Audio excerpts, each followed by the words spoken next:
thing in place, we're good. Rita's bio up. I'm ready to go. Oh, we're live. Hi.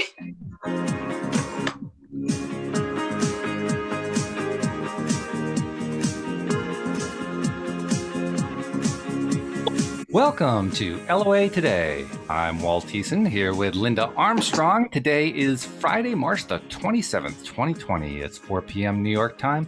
But wherever you are in the world, thanks for joining us for another episode of LOA Today, your daily dose of happy. And we're happy because we have a special guest joining us today that Linda has wrangled up for us. And she knows her a whole lot better than I do. So Linda, why don't you do the honors and introduce Rita to the world? Sure. So I'm actually going to read Rita's bio.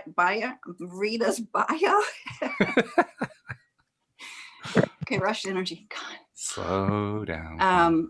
Because Rita, I didn't even know some of this stuff in here, so I'm going to have fun reading this for everybody. So over the past 15 years, Rita has dedicated herself wholeheartedly to body work and spiritual healing. Although her journey as a healer began as in her youth, Rita first studied massage therapy at the Swedish Institute and graduated in 1995. Her interest grew while practicing massage therapy and drove to learn more about the composition of the human body. And I think in your book, you talk about how you can see sickness in the body or see into the body, right? Okay, we'll get Rita in a second. Let me just finish going. So she earned her bachelor's degree from William Paterson. I went there for a little while. In science and with a concentration in exercise physiology in 2001. 2003, Rita shared her knowledge of anatomy and physiology, Swedish and medical massage, and applied energies with the students of the Institute of Therapeutic Massage, where she's been teaching ever since. She loves the connection she forms with her students while relating her experiences in spiritual guidance, which has moved her to lecture over the past 12 years on topics such as, and we're going to want to talk about these things today, crossing over, chakra energy and aura, chakras, angels, and dream interpretation. And then in 2005, Rita co-owned and operated a healing center called Nature's Remedy in Wayne, New Jersey. Rita practiced various massage techniques such as the Swedish deep tissue myofascial release and integrative, which included energy balancing. She also gave seminars on various topics on the chakras, the secret, and crossing over. And above all, Rita is an intuitive healer that specializes in spiritual counseling and holistic health. She also is a gifted intuitive and intuitive. She has angel readings and sound therapy. And she's an avid learner, has certifications in all kinds of Reiki, infant massage, sound therapy, tuning forks, cool. Rita's also studied various healing modalities such as mediumship with Eamon Downey. I did a few courses with him, crazy. It's totally out of my league, but I was there, I was doing it at the Arthur Findlay College in England. So overall, Rita has dedicated herself to using her intuition and her knowledge she has acquired in her life to connect and help others achieve health, balance, closure, and peace, as well as helping them discover their soul's unlimited potential. Right up our alley over here. In 2003, Rita had the opportunity to experience the healing essence of John of God. I didn't know that, from Brazil at the Omega Institute in Rhinebeck, New York. And she was amazed at the power of group healing and was inspired to form a group of her own called the Collective Healing Network. Today, Rita works in her new office in Tappan, New York, along with her wife, Bobby, who's a nurse. She specializes in massage, preventative energetic therapy, intuitive healing, spiritual counseling, intuitive and angel readings. All right, lots to talk about today. I got a long list here. There's like 9 items on this list. You know, we have more than an hour. I mean, I was going to tell you, well, think of some questions. I'm like, we don't have to think of any questions. They're just going to come up. Oh my goodness. Rita, hello, welcome. Nice to have you. Thank you for having me. This is awesome. Yeah, it's a long list there. Where would you guys like to begin? So I think I'll get my dart and I'll point at the dartboard and see which one I hit. For myself, well, I think the general topic that's on everybody's mind is the pandemic, and you have a number of healing modality type things going on there. So I think I'd like to hear about some of that. For instance, you have the Collective Healing Network. I'm curious to know, what role you guys have been trying to play in helping with the pandemic and so forth. Yeah, the Collective Healing Network is, when we were doing it as a group, we were getting together, doing it, and we were able to. I had so many healers with me, and people that come from very different backgrounds, but nevertheless they were healers, and we would get together as a group and work 3-on-1. So there would be healers working with one person, and what it did was created such a healing energy, exponential, I want to say healing energy, when 3 people are working instead of 1-on-1, that people were healing. Sometimes they were healing on the spot. Sometimes they were healing, things that a week later or a month later, depending on how deep the wounds were. And I mean, not just physical, but emotional wounds, mental or spiritual. So that was now at this point, because of the pandemic, I just gather my posse and remotely, and we work together in prayer, in meditation, and whatever we can do to lift the fear and the anxiety around what's happening. Because yes, it's a very, very huge concern, and we're all very concerned. But if everybody went into panic, this could be 100 times worse. No doubt. So yeah, so I think utilizing breath work, meditation, even listening to calming music, or music that lifts your spirits, whatever that is. Those are the things that you need to do now. Well, and a balance in the life. Yeah, and what you're talking about resonates on a number of different levels. Partly because the last couple of days I've been listening to very calming music while I've been working at my desk. So that's like perfect. And I also, when I hear what you're talking about, how you and your group have been working remotely on doing this, it just reinforces for me a trend that I have been seeing that I'm pretty proud of. I'm really glad to be a part of this larger community. I call it the group of conscious creators. It's law of attraction types and people who do energy work, and there's like this whole group, right? And when you see what people in this group are posting on social media, it's all positive, it's all supportive, it's all really, really high energy stuff. And then you see what everybody else is posting. It's all low energy, it's depressed. It's the contrast is fabulous, And I'm just very proud to be a part of that group. So thank you for your contribution to it too. It's wonderful. Absolutely. Yeah. We need to thank each other for anything that can uplift us at this point in this time. It's unprecedented this time, and it is a bit on the scary side, but we have to remain as calm as we can and adapt to what's happening in the moment. We know it's not going to be forever, but there has to be that adaptation so that we can move through it smoother. And Absolutely. Yeah. I did one of my energy updates for my YouTube channel. Just posted it today. And what I was feeling a lot of is, and I want to see if Rita, if you're tapping into this, that this is such a jolt to consciousness.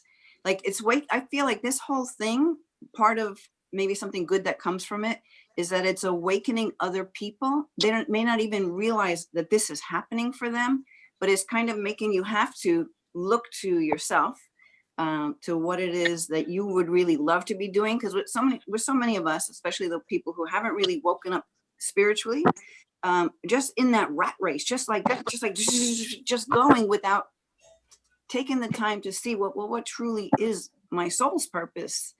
Not that you have to switch your job and all that kind of stuff, although a lot of that's happening over the past couple of years. I feel like this kind of might just be, and especially there's so many now, it's spreading, consciousness is spreading. It's always ever expanding, right? More and more people talking about this. That's why Walt is seeing more and more of the positive posts, right? But not all of them. Not but all. it's I feel like it's just it's a wake up call to listen, is a bigger picture here, and it's time to tune in. Absolutely. There's always, when something like this happens, there's always, an opportunity to grow.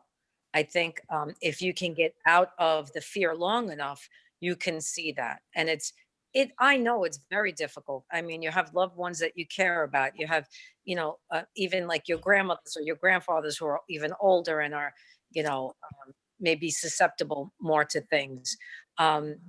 Nobody's out of, we'll say is out of the woods, but this definitely, what I would say, an opportunity to grow in many different ways, not just, emotionally, but spiritually, and connecting to whatever makes you feel good. Call it God, call it love, call it source energy, call it collective consciousness. It really doesn't matter because it's all the same thing anyway. It's really what makes you comfortable. But connect to that energy and bring it closer to you so that you can feel that cohesive balance that you're looking for. Whenever anybody's in a panic or they're feeling stressed beyond belief, where do they look up, or they look to something beyond them, because they know that there is something beyond them that could, potentially help them in this moment. Right. And if they don't know it, they're starting to wonder more, or open to the possibility. Right. And I love how you brought up the fear, because of course that's what's coming up. Right. So possibly this is a massive clearing to help people to move away from fear and step into love, because, they're polar opposites. Right. Right. The idea is to get it to stick. Like when we had 9/11 happen, right? We had so much good came out of that, even though it was devastating. Sure. But everybody kind of went back to their lives and things didn't, so some stuff stuck, and then everything else kind of just fell to the wayside and we all went back to our lives again. But to make the conscious effort every day to be, because right now there are a lot of people who are struggling with being. Right. Because they're doing, they don't know what they are, who they are without doing something. So we just have to be right now. And what could you do being here right now to help somebody else? And that could be what we're doing. That could be just getting on Facebook and, shouting out and saying, hey, sending everybody love and a big hug. I mean, simple things can create such beautiful outcomes. And what people don't realize is that extends to the rest of the world. Yep. Any energy, good energy, even bad energy, any type of energy will extend to the rest of the world when you put it out there. So more good we put, the more it extends to the rest of the world, the higher the vibration of, the earth, the people, all of it. And then we won't be in this position again. Mother Earth can thrive. We can thrive. We're living in harmony then with Mother Earth and spirit at that point. That's Yeah. a pretty cool So, thing. it would be kind of fun. I'd like to hear, because I talk about these things all the time, but it's nice to get another voice, right? Who says it their own way. So you mentioned, you send this positive energy or love out. I mean, it doesn't only just go this far. It goes everywhere, because everywhere. Everything is connected. Everything is energy. Everything is interacting, even if you don't think it is. Right. Everything, including, the table that you eat on has energy, right? The only reason why it's not moving or it's not etheric is because it's at a lower vibration or frequency. When you resonate at a higher vibration, things move, things speak, things, the trees will bloom, they'll sway back and forth. It's all energy, though. You could talk to the tree and it would understand exactly what you were saying to it. You could talk to you, proving it. Oh, we lost your video, Rita. Yeah, you bless your water and your food every day. That's energy. That food knows it, goes into your body. It feeds your body. The water feeds your body. If everybody could get that, we'd be in a much better place. Right. I want to add to that, Rita, and I'd like you to take it from there. Because a lot of times people think, we have consciousness, but they don't realize our bodies have their own consciousness too. That's right. So if we could be in communication with that consciousness and actually have gratitude for it as a consciousness, what kind of changes could that create? Ah, Yeah. see. So anybody can heal themselves, right? See, I'm a healer, right? But what do I do really? I'm just the conduit, right? That person, if they have the willingness, the energy, and the faith, they heal themselves. I just kind of work it through with them, but not everybody thinks that. They give their power away to others thinking, oh, I don't know enough, or I can't do it, or Sure. I have to go through some kind of great training to be in that position. And you don't. I'm here to tell you, because I've been through millions of trainings and done, and been to college and been here and been everywhere. But I have to tell you, the most I've learned is through myself, and how creating my own life so that I can help others create. You know what I mean? Yeah, absolutely. It's not about learning from a school. It really isn't. Yeah, absolutely. I have people come to me. I'm going to interrupt for a second. I'm going to interrupt for a second, Linda, because we have a couple of questions coming in. So I'm going to write a note. Yep, we'll get back to you, I promise. But a down. couple of people asking questions. Jeffrey actually has two questions that you can probably address together. He says, how do you integrate the balance of science and spirit in your practice, and how do people respond to your title of intuitive healer? Ha! Linda, you want to start with that? You know what? Can you read it again? Because I was writing my last thought that I don't want to forget. Sure. Jeffrey was asking Rita, actually, but either one of you can answer it. He says, how do you integrate the balance of science and spirit in your practice, and how do people respond to your title of an intuitive healer? Oh. Well, I love the science behind the intuitive energy, and there's so much of it out there today. You can, I have a list of books and names that I can give the audience, that they can go and see how science correlates to all of this. But I'm a firm believer in faith as well. So because everything is energy is science. Like, I just feel like it's all one. There's nothing that is, if you want something proven, well, they've done it. They've done the studies. They've been able to create that for people who are not real, like they look at it and they go, yeah, but, So for me, I've read the science behind it. I've experienced my own energy create with other energies outside of this universe. So I can tell you that from my own perspective and from my own belief system, that it's real. I can't make people believe what's real to them, because it may not be real to them. It just may not be. So I can't force them to believe that. But I've had enough experience, science related and spiritually related, to say it's there. There's nothing, I can't deny it.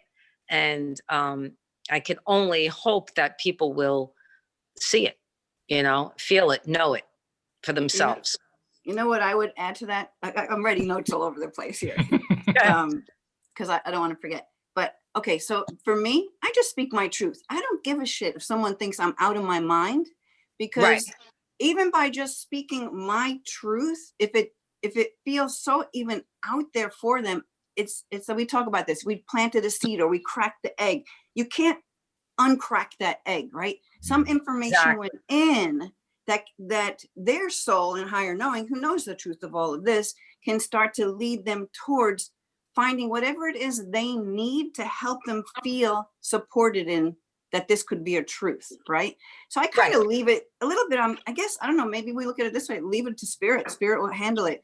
I don't feel anymore. It's like, because Walt knows I talk about this. I never retain the data. Like, I have to go to my library, my husband or my son. Can you tell me what was said there? Because my brain doesn't hold it, but I know it, right? I just know it on a feeling sense. So people can figure, if they need to find signs, there's plenty out there, like she said. Okay, so an experience speaks, right? So when you start, if somebody hears some crazy things that, and I'm going to ask Rita about something real quick, and it's going to be crazy. If it blows their mind, it still leaves some kind of impression. There's an energy that comes behind it, where if there's aspects of them that wants to know more, they'll find out more somehow, some way. It'll just keep showing up. It'll just keep showing up. Right? 100%. Yeah. I mean, I'm going to just mention one of the names that people can look up, and that's Dr. Joe Dispenza. Oh, yes. If you look his stuff up, you will see science behind it. So I urge people to go and do that, because I think they'll get a lot out of it. I really do. Greg Braden, David Wilcock, all kinds of people speaking to all of these. But I want to ask Rita, because boy, my little antennas went up. Experiences with energies outside this universe. Oh, like angels, like Jesus, like Mary, like Buddha, like, consciousness that is not necessarily here on earth, but outside of what people would normally, because I mean, listen, I know people that if they don't see it, feel it, and they need their five senses to say this is real. I can tell you that I don't need the five senses to know that, because I experience them. And what people don't understand either is that they experience this stuff in their sleep all the time. They're astral traveling all the time.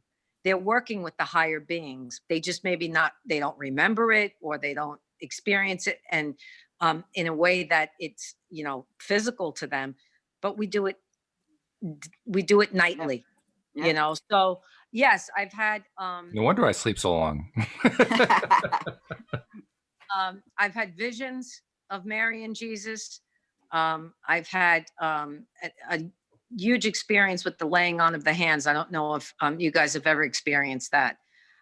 They explain it that the spirit comes through you, through your body.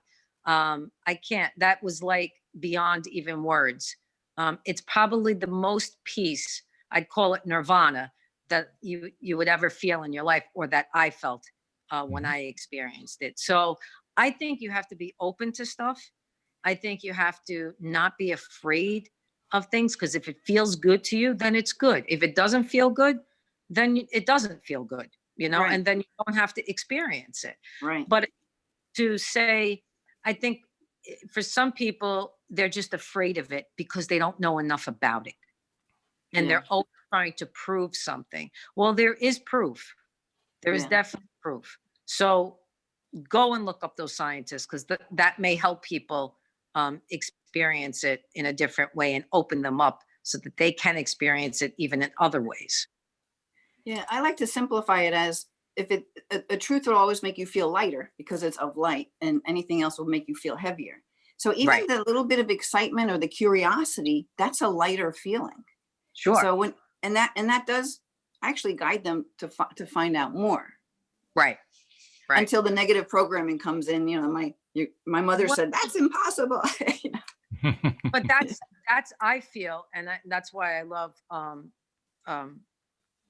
the science piece of it, because they have proven with those negative programs that we have implanted, from the minute we're in the womb till 7 years old, we have these programs running, and then we make our decisions based on those programs that are running in the subconscious mind, and we're not aware of it, until we become aware. And it's funny, once you become aware, you can't become unaware anymore. Right.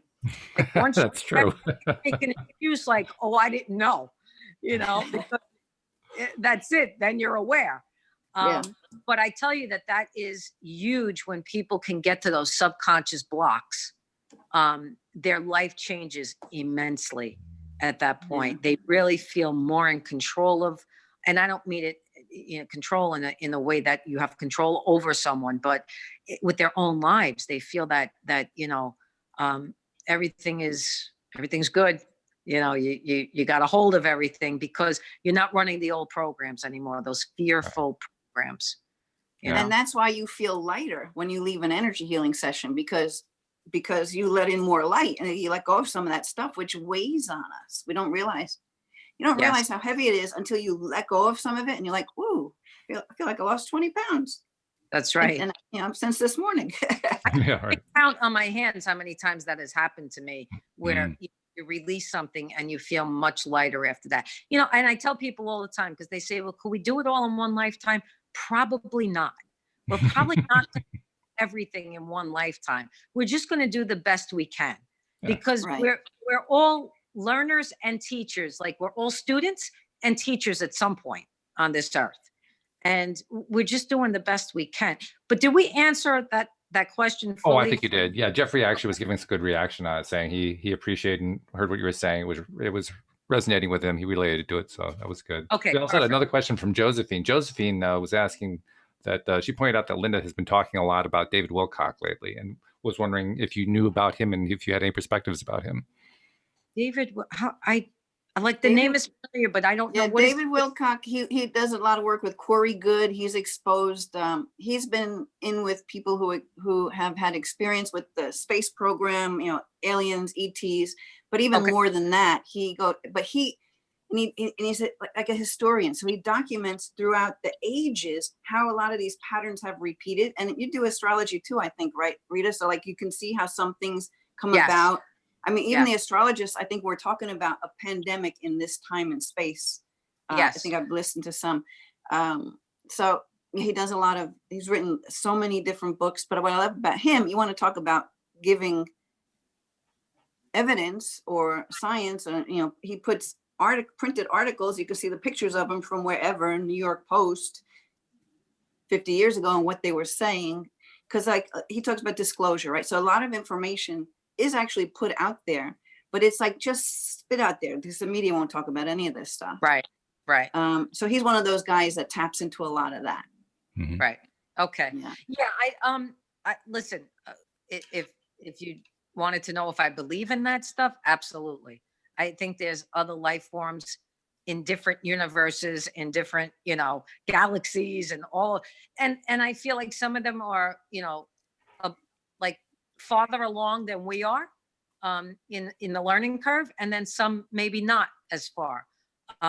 So, you know, I think though, if you know how to connect to the light, because I'll just leave it at the light because I don't want anybody to be offended or anything, but if you can connect to the light, then no matter what comes to you will be of light.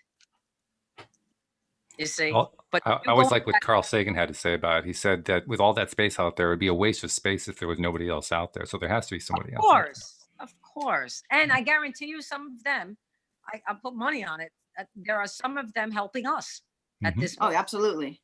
Yeah. Yeah. I mean, it's without a doubt.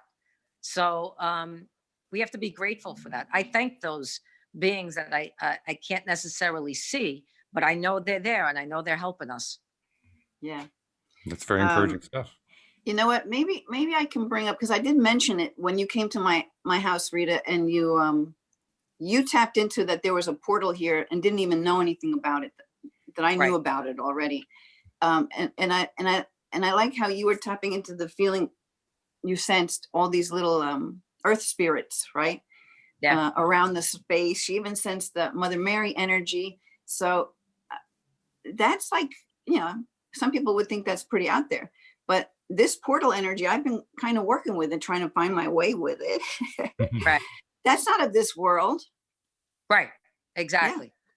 Yeah. You know, I love the movie. I don't know if you're familiar with it, but Kate and Leopold, right? Kate and Leopold. And, you know, he, you know, goes into the portal. He follows the guy into the portal and he comes into our time.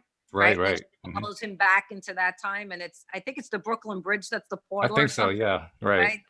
They go right into the water. Has to be a certain time and all that. But what people don't realize is it was a great movie, but there's truth in that. There are portals that you can go from one existence to another.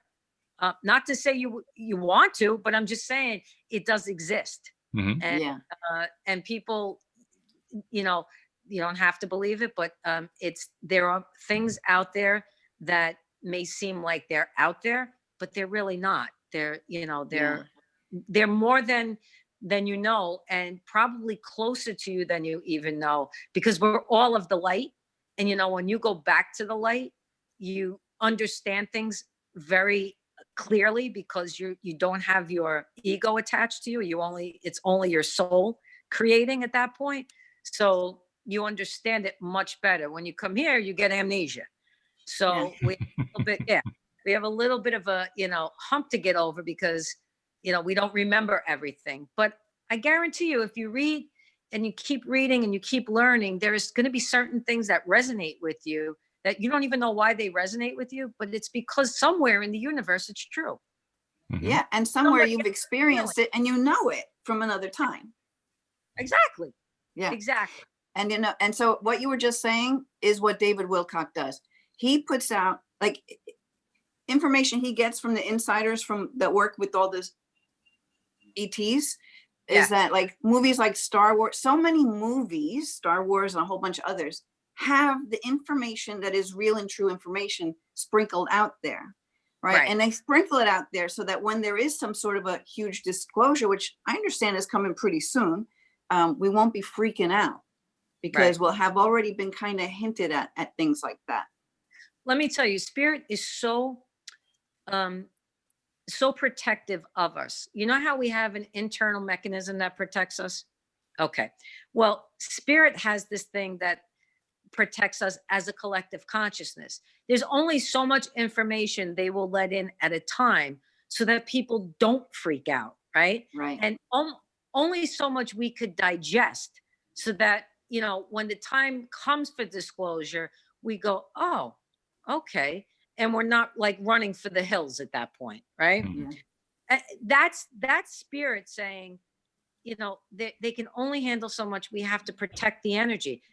People don't realize those energies that you can't see are protecting us second by second, minute by minute, daily, so that there's only so much that we can take in.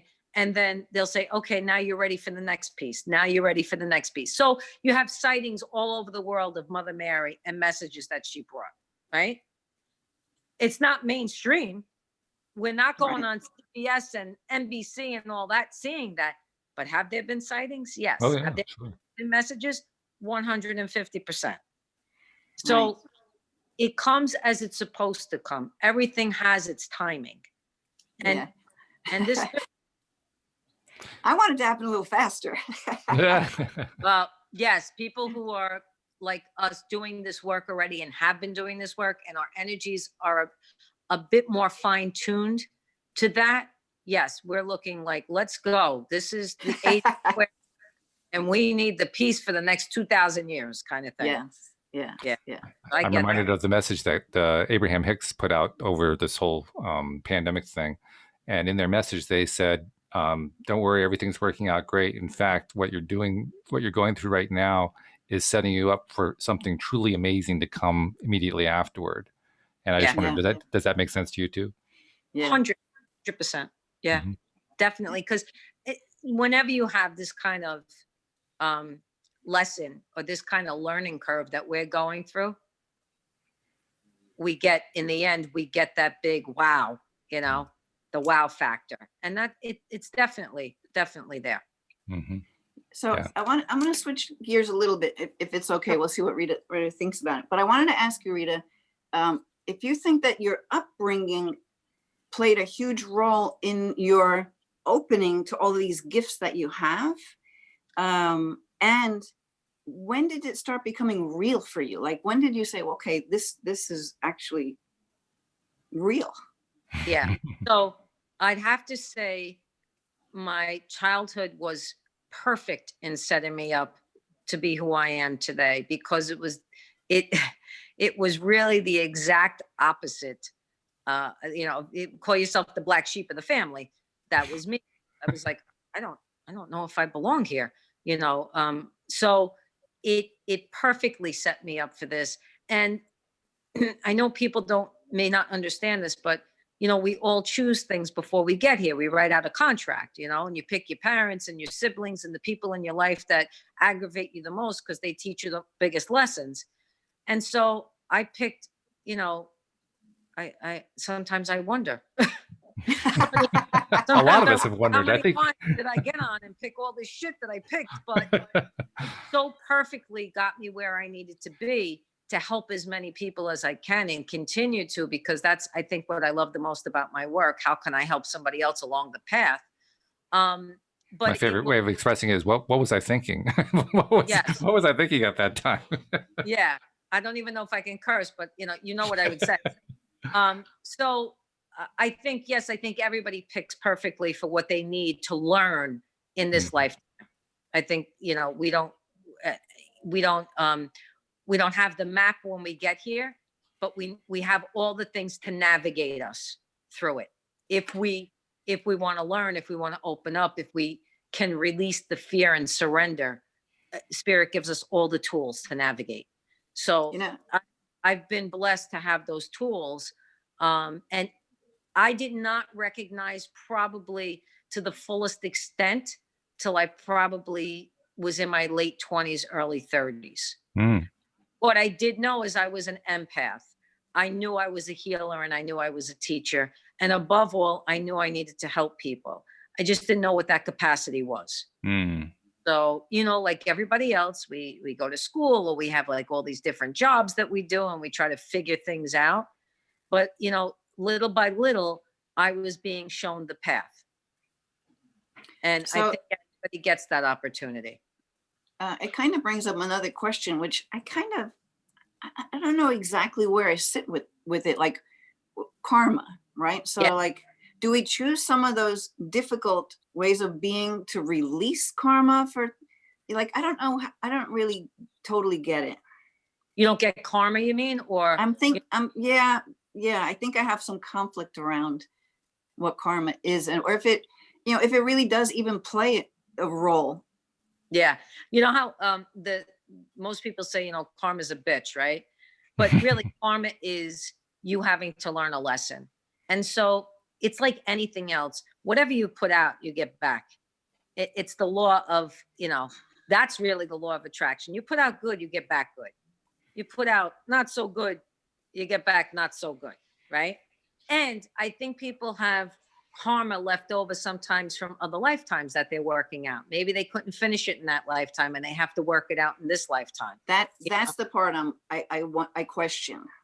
So let's just say my father was in another lifetime. Let's just say my father had no money and he was poor, and he had no power connected to him. And in the next life, he wanted to know how to do that. Or in this life, let's just say in this life, he had all this power, he had all this money, and he had all these things connected to him that were not what you would say good things to have connected to you, right? Mm-hmm. And now, next life, he may have to humble himself to learn that lesson. Okay. He may have to humble himself and maybe live very meekly, or live very, you know, just average, or not have the power over people that he had in this life. Yeah. And let's go a little bit further. Yeah. Because if everything has a purpose and a reason, by your father living how he lived, you could want to judge it many different ways, right? But Sure. What was the purpose of that? Like, some people have to play those roles to teach lessons outside of that. You know what I mean? Every single one of them played a role for me to get to where I am today, right? Okay. Every single Yeah. one. My mother had to learn how to stick up for herself. She wasn't able to do that in this life, but she was learning that lesson. My father had to also, because part of his lesson was, you know, there were people in his life that were not nice to him, made fun of him, things like that. He was dealing with a self-esteem problem, you know, and so that definitely played a part in how he went through the rest of his life, you know. And also being in the depression and coming out of that was huge for people, because nobody had anything back then. Right. True. Right. So, you know, everything looks so much greener when, you know, people put something in front of you that looks, you know, they put money in front of you, or they put this power in front of you, or they, you know, here, go to this place and you'll get this for free, or go to that place and you'll, it's all, it's very superficial. There's nothing worth, in other words, for me, where I am today is 1,000 times more than, unfortunately, where my father had to be in his life. Because in his life, even if he wasn't in prison, he was in prison. Even if he wasn't behind bars, he was imprisoned in his own energy, in his own space, in his own life. He didn't go past a 4-block radius unless he was going to a doctor appointment. You know what I mean? Never Yeah. went on vacation. So he didn't really live. Hey, Rita, I'm just realizing a lot of our audience may not know what the connection is with your father. We Yes, haven't really I spelled that realize out. that. So why don't you give them a little idea what you're talking about here?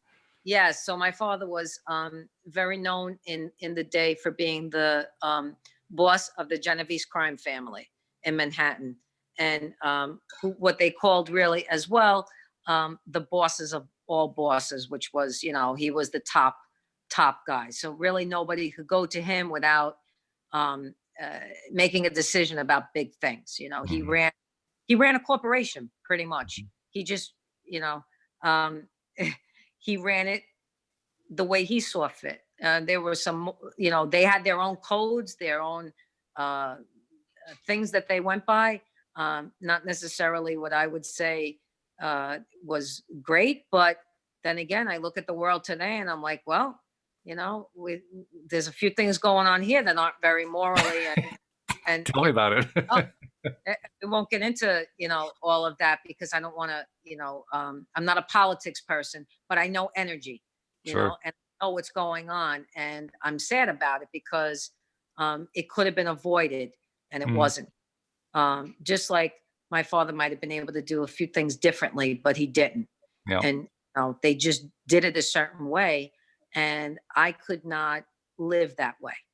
I had to live up to my own values, morals, beliefs, and it served me. It served me to do that.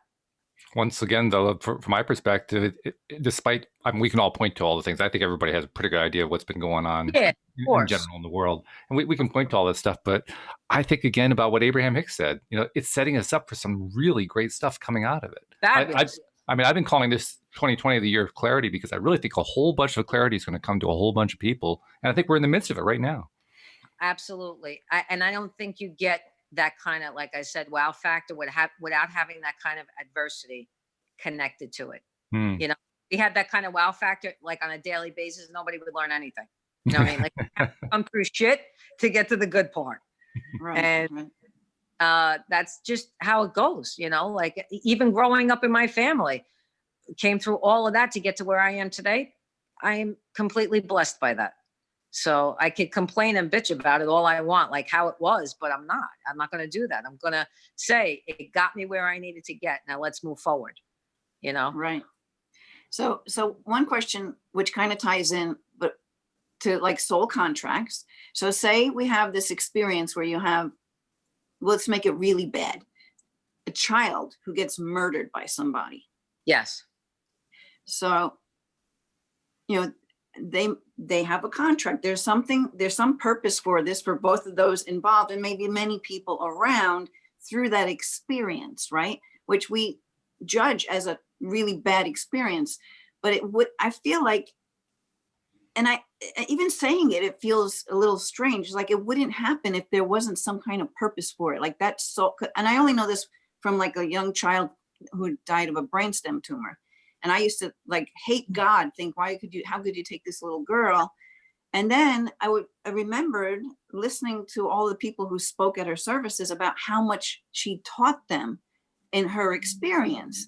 So that made Right. sense to me. And I knew she had a purpose. She came here to have a brainstem tumor at 5 and to die at 7. Yeah. But what So- she left legacy, she left a legacy to help people and what she taught them. And that's huge. That's just, to me, remarkable that she took that on. And who better than a child to do that? Unfortunately, that's, we all say like out of the mouths of babes, but it's so true because they're so innocent and they see things very differently than we see them. Right. So that child willingly and gracefully did that to help those people. And that to me is a miracle. Right. That's But then, so that we can understand, right? But when it comes to the kid being murdered, we have a more of a difficulty, at least I do. I understand it and yet I hate it. right. Well, Yeah. because we're not at the consciousness yet where we don't need that anymore. Okay. We're still at that place where we're oscillating between those dimensions. And, the third dimension is a lower vibrational dimension, right? We walk on the earth, that is, but we're moving up now. But not Right. everybody's there yet, right? Yeah. So we're still experiencing these other things that apparently we need to learn from. And unfortunately, it may be in our own backyard that we have to learn it, you know? And And so that's, let's just, I know we're running out of time. I don't want to cut you off. What time is Oh, it? we're going to go over time. I can tell. Don't Okay, worry good. about it. Because so maybe I like to talk about, and you can really tap in far more than I can. What about this whole awakening and moving into the fifth dimension? Yeah.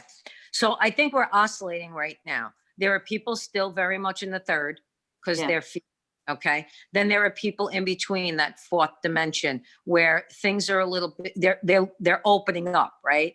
They're honing in on their psychic skills because we all have them.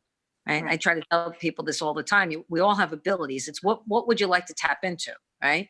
And then they go back and forth between 3 and 4. And then there are those who are already in the fifth, and they're leaving their bodies and they're experiencing other things, and they're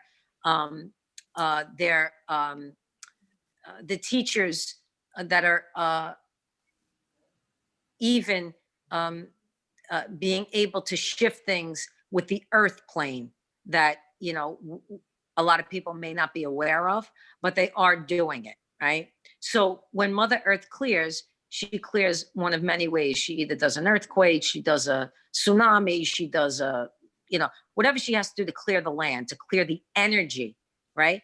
That's what we're doing here. We're clearing old energies of the third dimension, of fear, of people being taken advantage of people being oppressed, of, you know, the where we can become equal with each other. And I'm not just saying equal black, white, yellow, this, that, races, but even equal male, female, and male counterparts, because we have both of those in us, right? We balance that, we balance the world. Yeah. Right? You know, when you were talking about whatever it was in the beginning, well, with the clearing out of the fear, head to toe goosebumps, even just by you saying that, it just resonates to be so true. And then what popped in my mind, because we're talking about these different dimensions, timeline shifts. That's right. Now, I know I've had these experiences, and even Walt, because I shared it with him, he's like, oh my God, I had that experience the other day, where it's like you jump reality. Yeah. Oh yeah. Yeah. And very disconcerting too, the first couple times. Yeah, like people say, oh my God, time's going so fast. Yeah, we're doing that though.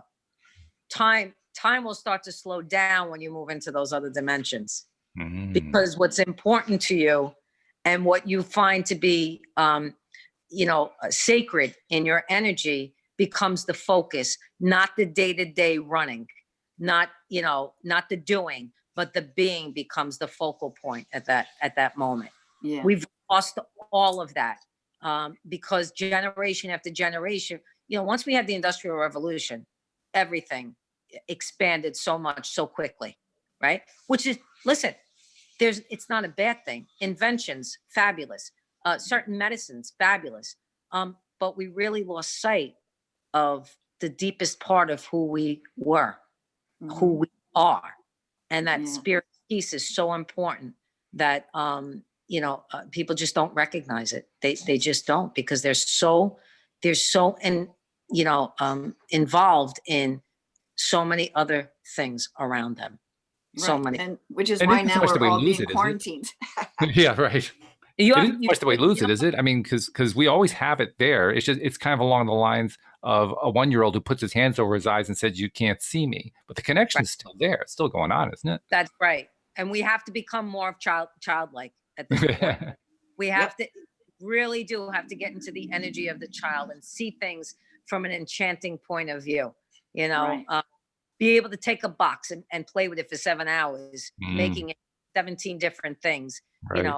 You know, play in the sandbox. I mean, whatever it takes. You know, I remember being outside all the time. Now you worry about getting a tick from being outside. You know, I had ticks when I was a kid. I don't know what happened. We're tick infested now. Yeah, like things that we used to be able to do, we people just don't do anymore. There's so much fear, and that's what we have to come away from. Well, not just you shouldn't be concerned. That's not it. But that should not stop you from walking into the woods or walking, you know, on a path or something like that, because you think, oh my God, so many things could happen. That's always, you know, would be that something could happen. Well, there's You so know, much of this stuff going on right now that people are getting basically, whether they want it or not, whether they're conscious of it or not, they're getting all this law of attraction training because they That's keep right. focusing on all this stuff and it keeps coming into their lives. And they say, why is all this stuff coming into my lives? I mean, is there better training than that when you don't know what the concept is? Exactly. People always say, how come this repeats itself? This is like a pattern that repeats itself. I said, because you haven't looked at it yet. You haven't learned from it yet. Mm, Why don't we look at it and so that you can learn from it and then we can move forward with it, yeah, you know? right. Yeah. So It's it's not all easy. good. It's not easy. Don't get me wrong. I don't want people to think, oh, well, I'm in this place, so I can, everybody struggles. It's what do you do with the struggle? You Right. choose to either, can make it better for yourself or worse for yourself. And that's another thing. People think they don't have choice. Well, Yeah. you have free will. You have Right. choice in every second of the day to make it better if you wanted to. Yeah. It's true that we have a tendency to externalize, don't we? I mean, we forget about going inside and we keep saying, well, is this that's caused it or that caused it or that terrible experience caused it or was this person over here or that high being or everything else caused everything that it wasn't me. I wasn't Right. doing it. Right. Well, and sometimes it is from the outside, but again, how do you choose to deal with that? Even if it is affecting you and it's from the outside. There's the question. That's a good question. Yeah. So let's jump over to something a little bit different. We didn't touch upon mediumship. So like how did that come to you? Like, how did you first start to realize that, this was going on? I honestly, sweetie, I only experienced it one time before my father died. And it happened to be years before my father died. I experienced it once and I was like, wow, that's awesome, but never even thought that I would be doing it. And then my father passed and that was the next time it happened to me. And that was, I believe 2009. When did he pass? 2005. My God. So at that moment was when I got opened up to that. And then it just kind of progressively, the spirit moves, they know how to move with me. I can't move too fast. Otherwise it gets to be too much for my energy. So it slowly opened. And then I'm still not 150% comfortable with it, but because I consider myself a healer, a teacher, and a psychic first, but it's getting easier. It's getting better for me, that piece. Yeah. And I do love talking to them. Because I talk to them like we're talking. Like I tell people all the time, they say to me, how do you do that? I just talk to them like we're talking. And then I say to them, just give me a sign so I know that we spoke, so I know that, and they will, every single time they will give you a sign. Yeah. So I encourage people all the time. Yes, you can come to me, but no, they would prefer to speak to you, not me. Right. No? Yeah. Also, one of the items that was on your list was crossing over. And obviously that's a big portion of the overall conversation that goes on today. People are dealing with that moment by moment, not just because of the pandemic. I mean, it's just part of the cycle of life. I mean, literally, you look at the numbers. I mean, literally, there are 100 million people who die every year and 100 million people who are born every year. So it's a constant, ongoing thing. Not an unusual thing. So first of all, how has your exploration of crossing over informed you? And second, what's the biggest takeaway you've been able to take from exploring it? So when growing up as a child, I had tremendous fear about it because well, you can imagine in my life with my father's lifestyle and everything else, everything was, there was a lot of fear around that, death and dying and everything. Because I think what happened was when they opened me up to the mediumship, I could see things from a different perspective. They've shown me things of the other side that made me understand what it is, how creative it could be, how you're never alone. Even though people say, you come into this life alone, you leave alone. I don't subscribe to that. You're never alone. They make sure of that. And I think though, just the unknown itself is what scares people. Yes.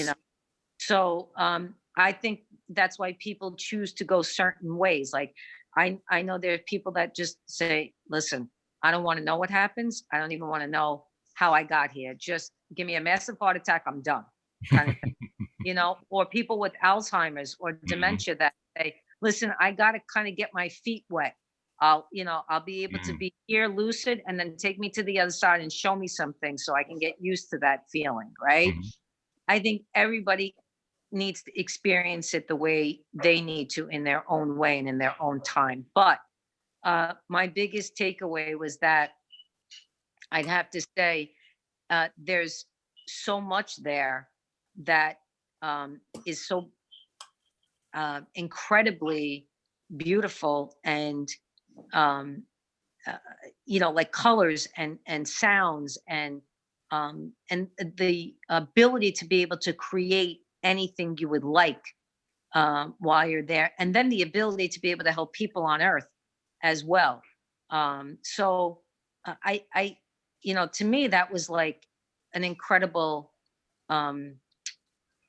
knowing and take away from that, and that people, I don't think, they don't understand. They wouldn't understand it because they haven't maybe haven't experienced it. But for someone who has experienced, anybody who has experienced somebody passing over or helping them to pass over, like in hospice, would probably understand some of the concepts I'm talking about. Because there are a lot of people you'll see, they'll see people before they cross, and they'll be talking to them, and that'll ease them. And that'll ease the person that is actually with them, helping them. So there's so many things connected to that that you can help people with. And I think, the one question I get asked the most when I do the mediumship is, how are they?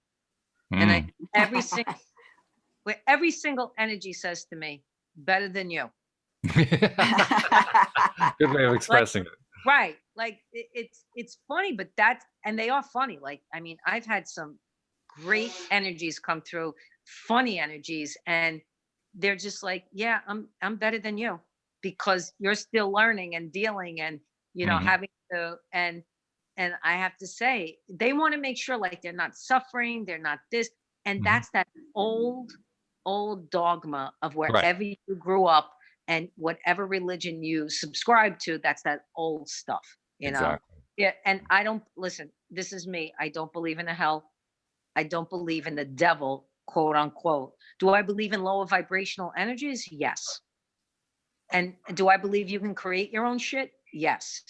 But I don't subscribe to, and I was raised Catholic, but now, of course, I subscribe to more of a spiritual. I only took certain things from that religion and the rest, and I don't even consider it part of a religion. Like when Mary came to me, she says, don't look at me in the religious portion.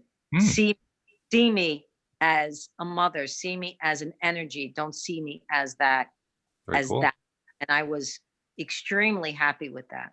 Yeah. Because I can relate to that, and then others will be able to relate to that. Sure. Oh yeah, I think a lot of people do. Relatable. Otherwise, people they don't want to know from it if they can't be relatable.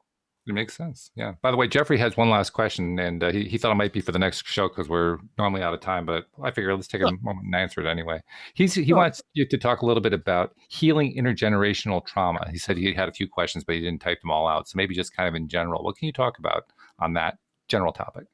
Well, I could speak to that a lot because all the healing that I've done in myself, I've seen family members heal through that. Oh. My father healed certain things before he left here and continues to heal them as he works with me from the other side. I've seen my mother heal things before she left here. Now I'm seeing my sisters, there's certain parts of them that are healing. And I think that there are some of us who take that on for the family and say, let me show you, let me plant the seeds, and maybe you can learn from it, and maybe there'll be pieces of you that can heal. But again, it's free will. So I can plant all the seeds in the world. I could lead the horse to the water, but I can't make them drink, and I can't make the seed germinate, right? That has to be up to that individual. But I can tell you firsthand that I've seen my healing affect the rest of the family. Which must be gratifying, I would think. Oh my God. I had no idea that was even possible that, I thought I was just, no idea how it was going to have an effect on them the way it did, especially my parents. That just kind of took me away. So I hope that helps, Jeffrey. Well, I think it probably does. I think it probably helps a lot of people, because that's one of those issues that I think a lot of people get haunted by. There's always issues with various family members. Every family has some story like that. I mean, yours might be a little bit more on the extreme end, but everybody has a story like that. Absolutely. You know? Absolutely. There's a ton of people that can relate. Your father doesn't have to be the head of a boss of the crime family. Right. It doesn't matter. It's the same shit, just Yeah. a different story. Yeah. So Yeah. Just So more news coverage, no, I wanted to add to that too, because even just with people who are waking up to law of attraction and opening up in whatever sense they are, maybe even if not going full blown into a lot of this other spiritual stuff, but it's energy, right? So I know I've seen my mother change completely. Yeah. And I didn't do anything to make it happen. Just as I changed my energy and I'm holding more light, it can influence. We can't change anybody, but that energy does kind of, it's almost like it spills over, or if their soul is welcoming it, they're able to take it in and shift their vibration. So I've totally seen it, where I know my mom, very Catholic, very locked into certain ways of being, and you couldn't even question God. I did a video on that where she was on, anyway, that's another story for another day. But then I see her having the freedom now to question things. Yes. Even that alone is huge for people.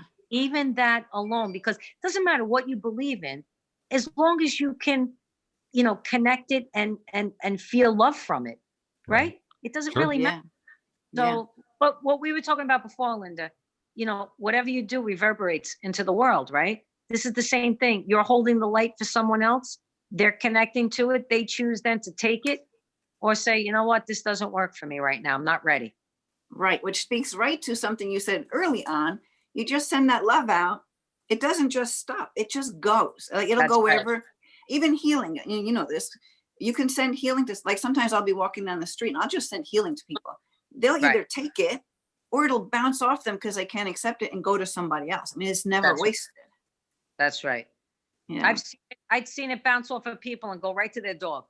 The dog goes, I love it. Yeah, because they're so connected, the animals, right? So telepathically, I'm hearing the dog go, "Thank you, that was great."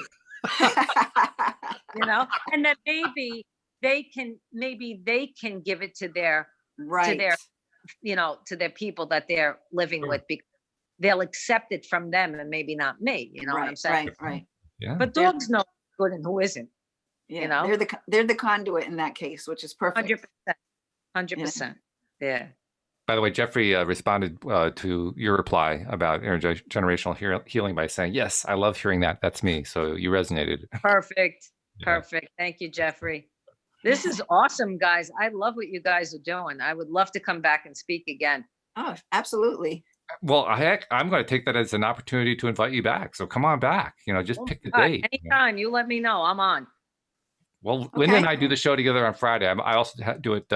I do it 5 days a week. I do Monday through Friday, and Linda's my Friday co-host. So come back. We love the good news. That's what I like. The good news. Yeah, that's what we're all about. That's why we call it your daily dose of happy. Rita, you can come on once a month if you like. You can come on every other week. But if you want to be here and chat with us, we'd love it. Sure. Excellent. Okay, and then. Let me know how I can get it out there to other people so that they can see it. I'll put it on my Facebook, and after this, we can put it out there, or yeah. No, I'll send you some links, and we put all the links into each of the descriptions for each podcast. So because you can either listen through a million apps for the podcast, or you can watch it on YouTube. And they're going to see, they're going to see whoever's speaking on the video on YouTube. Excellent. Yeah, good stuff. And for somebody who wants to reach out and learn more about your book and other stuff that you have out there, how do they reach out to you? Okay, so the book is The Godfather's Daughter: An Unlikely Story of Love, Healing, and Redemption, and you can get that on Amazon if you'd like. And let's see, you can reach me, my Space of Grace Healing at gmail.com. is the email. And then spaceofgracehealing.com is the website. And probably the quickest way is texting me because I always have my phone with me. So the number is 201-805-3909. All right. Beautiful. Good stuff. Okay.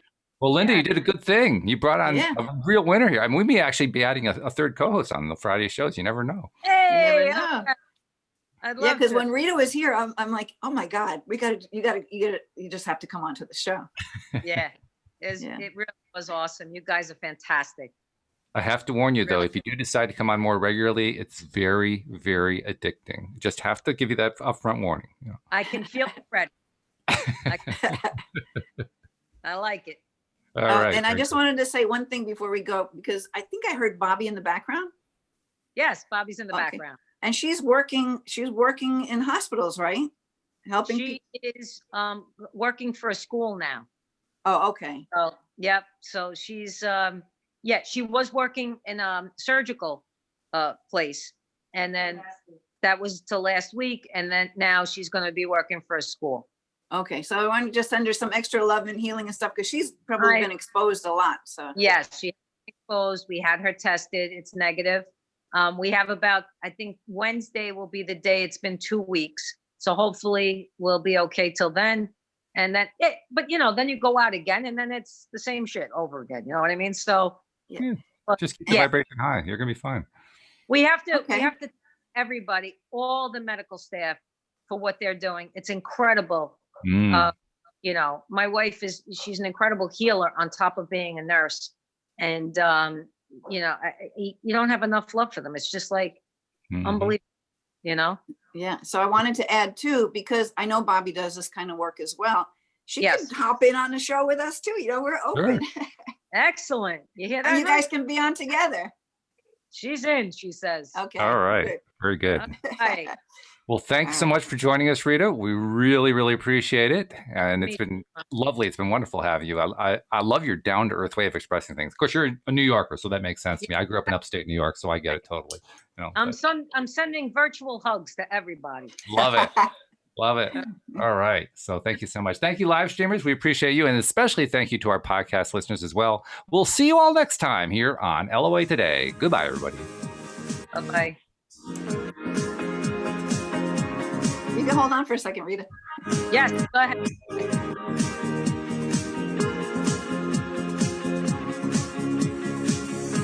When the camera's on me, I'll dance. Do it.